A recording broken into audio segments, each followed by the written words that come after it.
ibu-ibu, bapak-bapak, anak-anak, orang-orang muda, kaum remaja, para sahabat-sahabat Tuhan.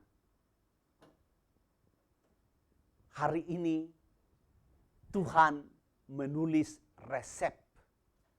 resep pengobatan kepada manusia dan dunia yang hidup di dalam permasalahan.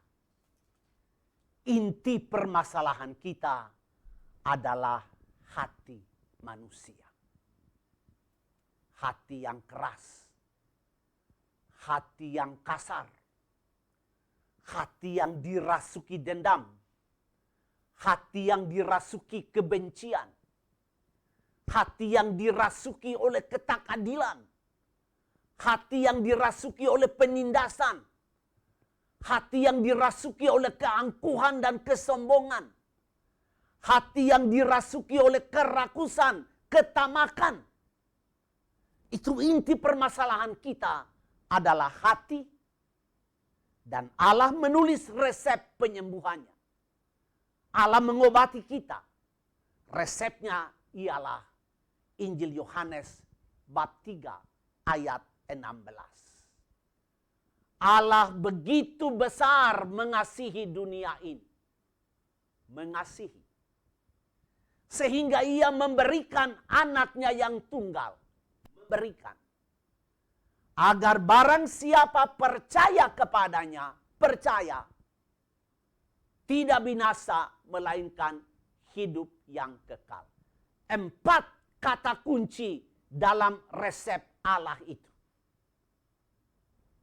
Mengaruniakan, memberikan, percaya, dan memperoleh hidup yang kekal. Ibu bapa, saudara-saudari seiman. Bagi kita yang belum pernah akrab dengan kitab suci, baiklah kita mulai di sini. Di ayat ini.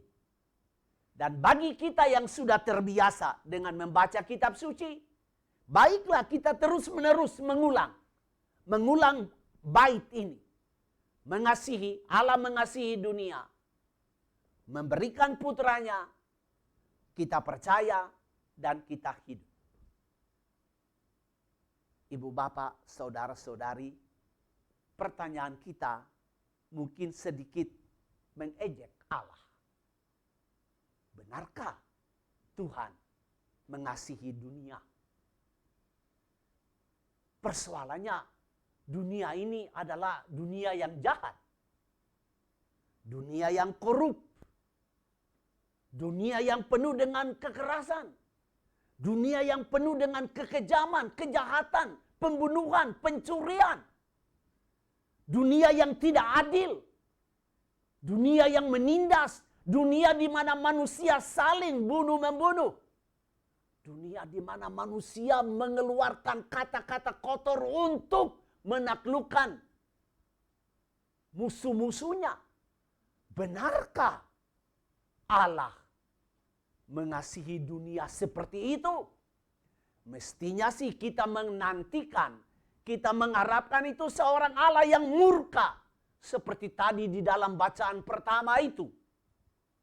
Allah begitu murka kepada Israel. Karena apa? Berulang kali Israel menyatakan ketidaksetiaannya kepada perjanjian. Israel berulang kali mangkir, tidak mau setia kepada perjanjiannya dengan Allah. Maka Allah murka kepada Israel. Ibu bapak, pertanyaan kita masih seperti mengejek Allah. Benarkah Allah mengasihi dunia ini? Dunia yang penuh dengan kejahatan ini. Benar. Allah mengasihi dunia ini. Allah peduli kepada dunia ini. Allah memperhatikan dunia ini. Dan karena kepedulian Allah, karena perhatian Allah, dunia ini terus berlangsung hidup kita dari saat ke saat, masa ke masa, hidup kita terus berlangsung. Karena apa? Karena Dia yang perhatikan, Dia yang peduli. Seandainya Dia murka, habislah dunia kita, habislah kehidupan kita. Tetapi kehidupan ibu bapa dan saya masih terus berlangsung sampai hari ini. Sekalipun kita dikelilingi oleh pelbagai macam permasalahan hidup, hidup terus berlangsung karena kepedulian Allah dan karena perhatian dari Allah. Pertanyaan kita berikutnya, kalau Allah benar-benar mengasihi dunia ini, dunia yang jahat ini, bagaimana caranya? Apakah Dia mengajarkan teologi moral? Apakah Dia memberi etika kepada kita, pelajaran etika, kuliah etika kepada kita? Apakah Dia memberi deklarasinya? Apakah Dia memberi diktumnya? Apakah Dia memberi undang-undangnya? Tidak. Tidak. Hari ini Dia mengatakan, saya begitu mengasihi dunia ini, maka saya memberikan anakku yang tunggal ini. Ini obat dari Allah. Bukan teologi moral. Bukan pelajaran etika. Bukan diktum. Bukan undang-undang. Tetapi Ia memberikan anaknya sendiri. Anaknya itu yang kita sebut dengan tradisi Kristiani, anak domba. Dialah yang menggantikan kita. Dialah yang datang kepada Allah. Inilah aku. Ketika Dia disalib, Dia itu datang kepada Allah, mewakili penderitaan manusia kita. Dia datang kepada Allah. Allah, Bapa, inilah kekejaman manusia yang mengakibatkan penderitaan. Inilah wajah kemanusiaan yang peot. Inilah wajah kemanusiaan yang hancur lebur akibat dari hati manusia yang kejam dan kasar. Dan ibu bapa, Tuhan Allah yang ada di surga itu menerima penderitaan ini.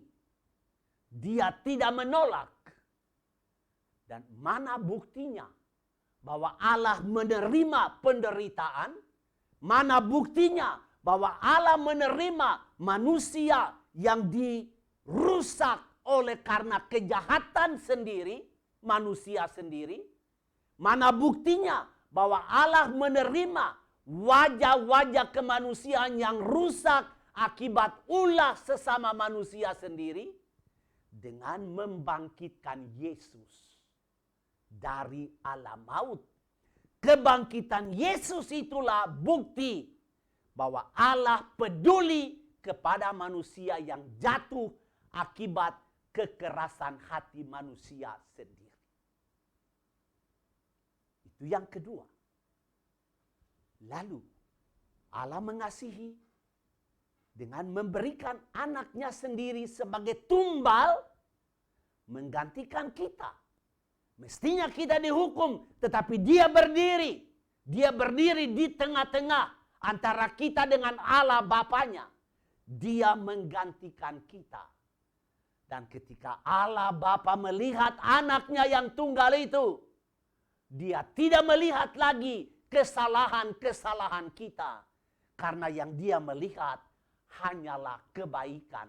Kebaikan dari siapa? Kebaikan dari anak tunggalnya itu. Itu yang menjadi tirai. Yang membungkus kejahatan-kejahatan kita.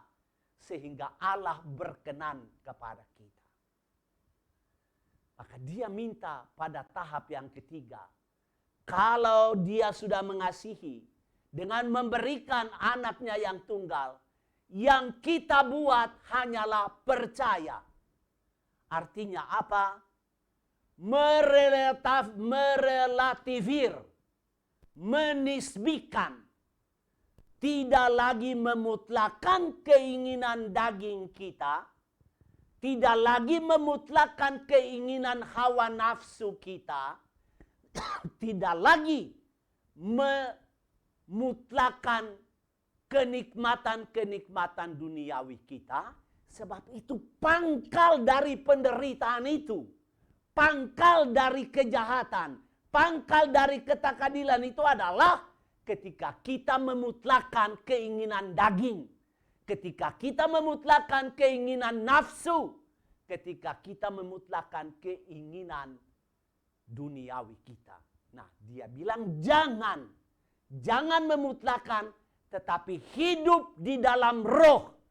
Itu artinya percaya kepada putranya yang tunggal itu. Mengambil bagian dengan dalam cara hidup Yesus. Hidup di dalam roh. Itulah yang memberi kita hidup yang kekal. Siapa yang menolak, tidak mau menerima hidup di dalam roh, tetapi terus-menerus hidup di dalam kedagingan, hidup di dalam hawa nafsu, hidup di dalam keduniawian, dia akan mati. Dia tidak akan mendapatkan hidup abadi dan kekal. Ibu bapak, saudara-saudari seiman. Saya menutup permenungan ini. Selama 40 hari ini, kita semua, gereja mengajak semua anggotanya supaya berlatih tubuh dengan cara pantang dan puasa.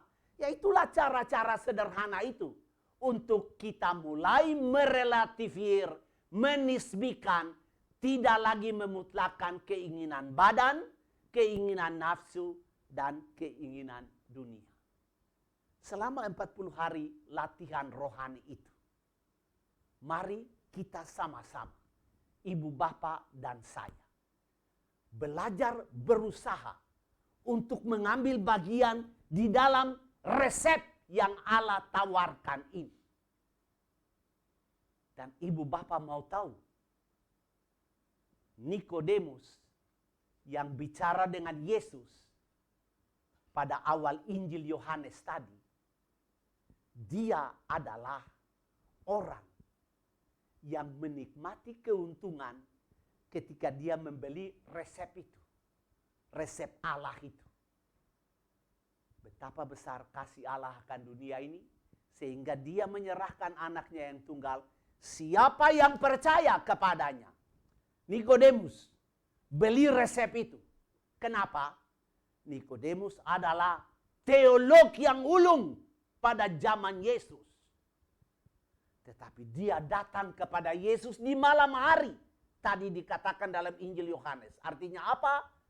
Nikodemus meninggalkan kegelapan, datang kepada terang. Ini tanda dia percaya. Dia mau mengambil bagian di dalam terang itu. Pada akhir peristiwa Yesus disalib, ketika orang semua dalam keadaan takut, Nikodemus datang dengan Yosef dari Arimatea. Mereka menyaksikan Yesus wafat disalib. Mereka menyaksikan pemakaman Yesus. Mereka memberi hormat yang terdalam kepada Tuhannya itu. Dan ketika ada berita-berita, sesudah 3 hari Yesus bangkit, Nikodemus tersenyum. Ternyata dialah mengambil keuntungan dari resep Allah itu.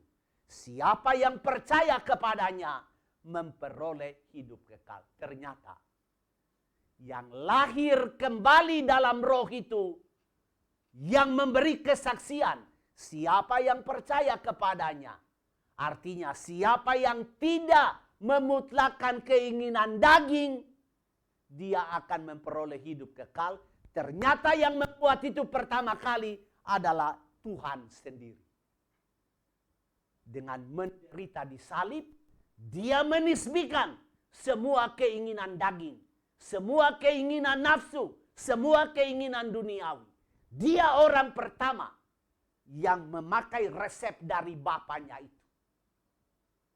Dan dialah orang pertama juga yang mendapatkan keuntungannya. Dia bangkit dari alam maut. Ibu bapak, ini sudah menjadi kenyataan iman kita.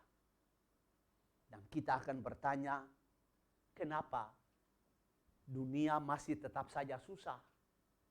Kenapa Allah sudah memberi resepnya, sudah memberikan anaknya yang tunggal, tetapi dunia masih saja tidak adil? Bahkan sekarang dunia porak-peranda karena COVID-19. Di manakah kebenaran daripada berita Injil pada hari ini? Ibu bapak, saudara-saudari, terang sudah ada di dalam dunia ini.